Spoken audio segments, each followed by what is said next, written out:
Welcome to After 40. If you're new here, welcome back. And if you haven't been here before, I hope you'll check out all of the previous episodes. Today, I'd like to welcome Dr. Joel Weinberger. He is the author of The Unconscious, a researcher, a clinical psychologist, and a consultant for business and for political messaging. Wow. Welcome. Thanks for joining me. Thanks for having me, Dr. Heiser. I'm really excited to learn more about the unconscious. I think that most of us don't give it much thought, but it's important in our everyday lives. Can you give us a little bit of an overview about the unconscious? I'll try. So the first thing you have to know about the unconscious is basically that there's no such thing as the unconscious. Everything we do, everything we think, everything we feel is partly conscious and partly unconscious. Sometimes the mix leans more towards the conscious side. Sometimes the mix leads more towards the unconscious side, but there's no special piece of your head where the unconscious lives and another piece of your head where the conscious lives. And it's normative. It's involved in everything you see, do, think, and feel. So how would anyone benefit from understanding more about the unconscious and how it relates to our lives? Well, first of all, since everything has an unconscious aspect to it, for better or for worse, or for little or for greater, it's good to realize that so that you know that your behavior is not entirely under your conscious control, and you can understand better when you behave and it doesn't quite make sense to you, or when you do things automatically. I give an example of how it's all mixed up, just so that everyone can get it, I hope.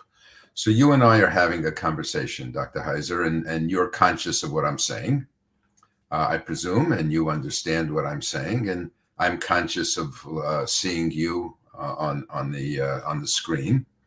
But if I ask you, how do you understand what I'm saying? You have no idea. If I ask myself, where did these words come from that I'm speaking? I have no idea. So even though what we're doing has a very strong conscious aspect to it, in fact, it has a very big unconscious aspect, because the words came from my head somewhere, and the understanding of the words came from your head somewhere. Now imagine other things, like when you're just walking around doing your day, half of what you do, more than half, most of what you do takes place unconsciously, implicitly. You go through your routine. You react to people in certain ways. You meet someone, you immediately know whether you're going to like them or don't like them. It could change over time, but everybody has an immediate gut reaction. You watch messaging on TV or on the social media, it affects you. People's appearance affects you. People's gender affects you. Everything affects you, and it would benefit you to realize that that's the case, so that you're in a position to better deal with it, and to deal with it in a way that's more beneficial to you. So basically, when we walk down an aisle of a store, we're shopping, are we affected by our unconscious? Sure we are. Why do you think that stuff in the store is different colors, different shapes, different logos? For example, if you think about the tagline of what's not Adidas, the other sneaker company, Nike? Nike, thank you. Just do it. Think about that. What does that mean? It doesn't mean anything. What am I just doing that has to do with sneakers?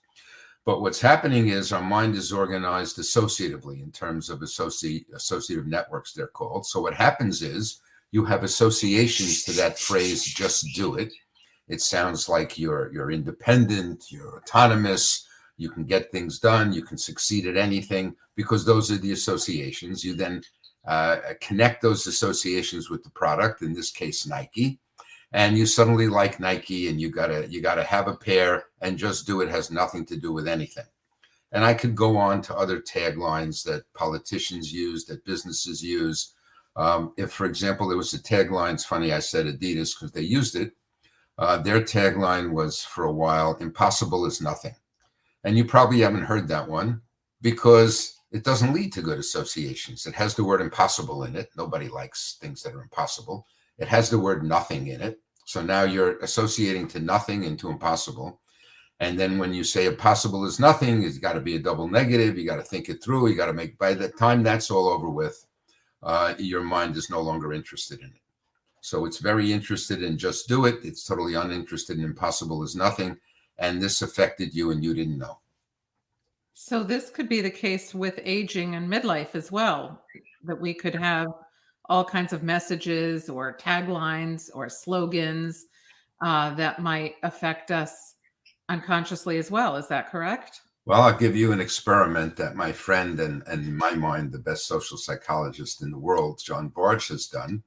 He had people unscramble the words bingo, forgetful, and Florida. They were all mixed up letters. He had them unscramble them. And that's it. That was the study. Another group did some other random words. And then they left. And he timed them walking down the hall. And they walked more slowly after unscrambling those words. In other words, unconsciously, those words, they knew they were unscrambling them. They knew what the words were. That was all conscious. What was unconscious was the effect that those words had. By activating your network for the elderly, you became slower, and they literally became slower. Wow. So that's unbelievable. And how long ago did he do that research? It's got to be 20 years by now. I don't have the date in front of me. It's been replicated. It's turned out to be a little more complex. It depended on your attitude about the elderly and so on. Nonetheless, the effect is genuine. And that happens to us all the time. We see an attractive face. We tend to like that person more. That's why movie stars are good looking. They play like a waiter or a bouncer or a business person. They don't have to be gorgeous to play those parts, but we like them better. And so we're more interested in watching the movie. We may not realize that, or we may be conscious that we like how they look, but we're not conscious that that makes us more interested in the movie and to like the character more. Likewise, someone older, you can get an association of wisdom and comfort, or you can get association of decrepitude and discomfort because you don't want to be old, depending on which set of associations it activates. I know there's an implicit test that you can take online called the Harvard Implicit Test. The implicit association test, it's called IAT. Yeah. Mm-hmm. And it is, well, if you go online, you would go to the Harvard Implicit Test. You can Google that and it'll come up. And you can take a very short online test to see if you're biased against aging. And what do you think about that? Well, what the test actually measures is the strength of your associations to, in this case, aging, connected with good and bad. And most people associate aging with bad because none of us want to get older. I shouldn't say none of us. Many of us don't want to get older. We associate getting older with being physically more frail. And so we end up having an easier time making negative associations to the elderly as opposed to positive associations to the elderly. And if you have negative associations, you're not going to want to interact with someone that triggers negativity in you. So that's where the bias comes in. But the direct effect is actually associative. And then because of those associations, you behave in a negative way. You know, I've given my students that test every semester, and every year, everyone comes out biased against the elderly. And in essence, we're biased against ourselves. You know, we all hope to become elderly, but we're all biased against the elderly. Yes, well, I have a personal feeling about that since I'm not a kid anymore. And nonetheless, I too am biased against the elderly. So I'm literally biased against myself. And that's true, by the way, of different minority groups because of the associations that our society sets up for them. I mean, there are societies where being elderly was associated with wisdom and leadership, not ours, but there have been such societies where the word an elder was considered a compliment. This is one of the elders of the community. Didn't mean that they lived in a retirement home and watched television all day. It meant that you can count on them for advice. They sat in the council. They helped make decisions. So it depends on the culture that you grow up in. But in ours, it's often not positive. It seems counterintuitive to be biased against yourself. Why would we be? Because the associations that we learn, because we learn these associations unconsciously. For example, if I asked you or anyone, what are your associations to being old? my guess is that a lot of negative words would pop up because that's what we're inundated with in our environment. That's, by the way, true of any minority. All of you know what the stereotype of any minority group is, be it woman, be it African American, be it Jewish, be it Muslim, whatever it is. You might not necessarily believe them, but you know what they are. As soon as you know what they are, they're in your head. And if they're in your head, given the right triggering mechanism, they can be activated. And elderly is no different. So we have an image of elderly is over the hill. That's a major association. Elderly is forgetful, bingo in Florida. And other than Florida, maybe bingo, I don't know. Those are not positive, and you're going to have a negative reaction. So does the conscious and the unconscious thinking tend to match? Often it does, but sometimes it doesn't.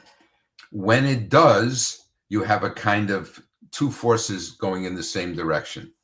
When they don't, and you have them going in opposite directions, for example, with some minority groups where you don't believe yourself and are consciously not biased, but unconsciously biased, how that ends up working is when you're consciously thinking about it, when you're focused on it, you will behave in line with your conscious processing.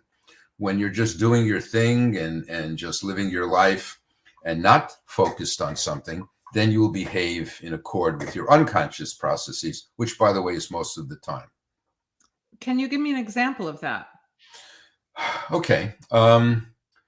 So I'm trying to think of a good example of okay. So you know that you need to perform a task, and somehow you'd rather watch TV, eat potato chips, or stare into space, or do nothing, or whatever. And we know that many of us do that.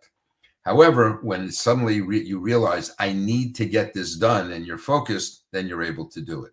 So that's a reason why students tend to cram, because when they're just living their lives, it doesn't occur to them to study, because unconsciously they want to not do that.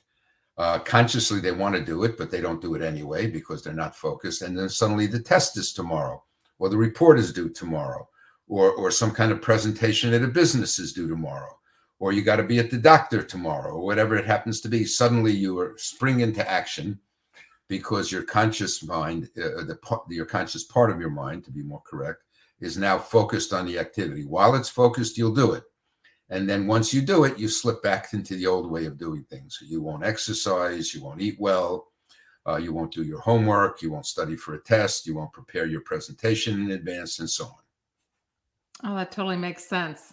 I totally fall into that trap, so I totally get it. We all do. Can you give us any advice, anyone who's listening, about how we can be, I guess, more aware of our unconscious, or maybe it's okay that we're not? Can you tell us a little bit about what you think about that? Most of the time, it's okay that you're not. We didn't evolve to behave this way because it didn't work. Evolution and nature didn't just build us to be all messed up. However, if you want to understand your unconscious processes better and adapt even better to the world, or realize what kind of a person you are and what motivates you and so on, one avenue, it's long-term and it's expensive in terms of time and money, but it works, is psychotherapy. Something not quite as challenging and not quite as effective is to notice what you do as opposed to what you say. So, for example, we did a study on values. And if you ask people what their top values are, people can rank order them. There's a measure that does that. It's not important what the name of it is, but it's the Schwartz circumplex. And the top three values tend to be things like helpfulness, finding your own path. I'm trying to remember the third one. It'll come to me. It doesn't occur to me offhand. In any case, everyone will agree. Yes, I think it's very important to be helpful. I think it's very important to find your own path. But then when you measure things associatively to find out what people's unconscious values are, they tend to be security, honoring tradition, and Freud was right, sex. So now think about how you actually spend your time. Do you spend all of your time working in soup kitchens and trying to make the world a better place? Or do you actually spend your time trying to feel more secure by earning a living, taking care of your family, living in a good neighborhood? And I think the answer is clear for most of us. So there's an example of you have a conscious value, but you will not act on it unless it's in your head. Now, if you want to act on it more, you need to start to act on it till it becomes unconscious, because practice makes something unconscious, it automates something. And then you can start doing that. And in psychotherapy, what we try to do is first make the unconscious conscious, meaning you become aware of what's going on and how you actually behave. And then you have to start practicing, if you want to change, doing it a more adaptive way so that you now make the conscious unconscious, and it occurs more frequently and on its own. So those are exercises you can do if you want to really work at it. Wow, I love it. I always learn from you, and I I know you're laughing because you are my husband, but I do learn from you all the Thank time. God. So, I want to thank you for giving me this time, because I know that you probably would have preferred to be sitting on the couch, right? But No, I'm always helping people and finding my own path. That's what I spend all my time doing. But thank you for giving me this time tonight. And truly, I do really love the work that you're doing with the unconscious. I think it's so fascinating and so important for us to, get a better grasp on how we think about ourselves and how we feel unconsciously about things. So thank you again. Thank you for having me. Bye-bye. Bye.